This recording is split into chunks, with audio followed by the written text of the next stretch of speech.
আসলে তার বাবা মনে হয় সে কিছুদিন আগে সুদর্শন পুরস্কারও পেয়েছিল। তার বাবা মনে হয় মারা গিয়েছে, কিন্তু জায়নাজার নামাজটা কিভাবে পড়তে হয় সেটাও সে জানে না।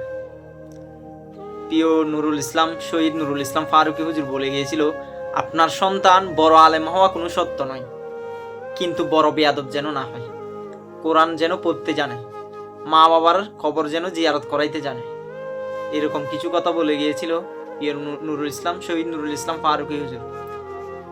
তো এর মা বাবা খুবই আফসোস, আসলে খুবই আফসোসের সাথে বলতে হয়, এর মা বাবা এই শিক্ষাটাই দিতে পারে না। সে সুদর্শন পুরুষ নির্বাচন হয়েছে, সে তাকে পুরস্কার দেওয়া হয়েছে, এরকম সুদর্শন পুরুষ দুনিয়াতে রেখে গিয়ে কি লাভ?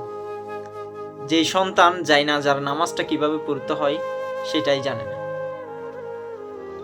ডাক্তার, ইঞ্জিনিয়ার যত কিছুই হোক না কেন, অবশ্যই সামান্যটুকু হলেও ইসলামিক জ্ঞান থাকা উচিত, যেইটুকু দিয়ে সে কোরআন হাদিস পড়তে জানে, অথবা মা বাবার কবর জিয়ারত করাইতে পারবে,